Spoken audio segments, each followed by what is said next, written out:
Patuloy ang puspusang paghahanda ni Kevin Kiambao bago tumungo sa Amerika at daming naloko ng KQ to Golden State Warriors kapalit ni Steph Curry. Yan ang ating mga pag-uusapan para sa video natin ito.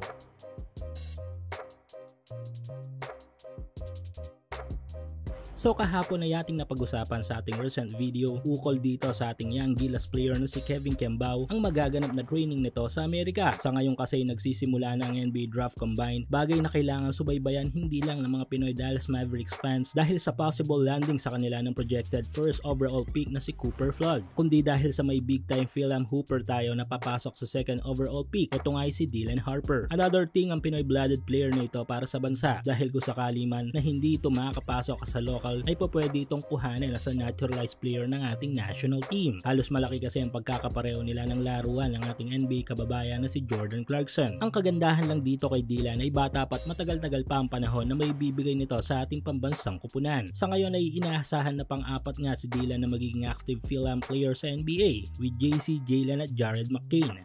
Pero syempre, iba pa din talaga kapag pure-blooded Pinoy o homegrown ang makakasampa sa pinakamalaking liga ng basketball sa mundo, hindi ba? Kaya ito nga, at ngayon pa lamang ay grabing puspusan na ang paghahanda ni Kevin Kiambao upang kahit papano'y mabigyan nito ng hustisya ang once-in-a-lifetime opportunity na iginawad sa kanya. At bilang Pinoy player na binigyan ng tsansa para sa ganito kalaking shot, ay tiyak na ibibigay nito ang lahat upang kahit papano'y makakuha ng ilang mga interes. Yes, basic goal ng NBA team workouts o NBA Summer League invites ay ang makakuha ng kontrata sa NBA. Pero wag din natin kalimutan ng isa pang goal dito, kasunod ng NBA contract. Ito nga yung NBA G League interest. Huli na nga lang siguro marahil ang mga World International Imports offers dahil tiyak na marami ding scout mula sa iba't ibang mga liga sa mundo ang tututok at susubok na makabingwit ng mga undrafted o free agent players tulad ng EuroLeague, NBL o CBA ng China. Kaya ang dapat lang gawin dito ni KQ ay wag munang isipin ang NBA team contract pressure. Basta ilaro niya lang ang natural nitong laro at ipakita ang specialty nito sa game, which is yun nga, yung great court vision. Inaasahan na sa pagtatapos ng NBA Draft Combine ay ang pagpapatawag ng mga NBA teams ng mga private workouts sa mga draftees at the same time sa mga free agent player. Kaya naman malapit-lapit na ang paglipad ni KQ at bilang continuation ng update natin kahapon, ongoing pa rin ang up to 6,000 pesos bonus na ipinamimigay ni 1x sa inyong first cash in. Hulaan kung sino ang mananalo sa laro sa PBA, NBA, FIBA o sa kahit anong liga ng basketball sa Asia. At kung tama kay magkakapera ka, kaya i-click lang ang link sa ating comment section at ilagay ang promo code na makikita nyo sa ibaba ng screen.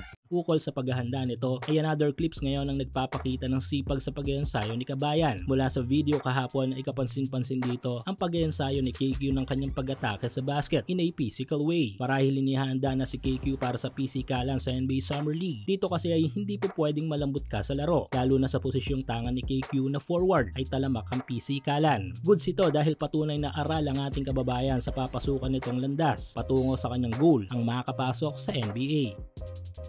Samantala kung ang pagpasok pa lang sa mga private NBA team workouts ay ang ating topic nitong nakaraan ay meron namang isang page sa Facebook na tila direkta na ang pagpasok sa NBA ni KQ ang inaanunsyo. Ayon sa page na ito na hindi ko nababanggitin ang pangalan ay sinabing nagpost nga daw ng larawan si Kevin Kiambao na nag-eensayo sa kampo ng Golden State Warriors. At ayon daw sa kanilang insider ay plano daw papirmahin si KQ ng Golden State this playoffs pang cover sa kawalan ng Steph Curry. Dagdag pa nito, talagang dagdag pa ha.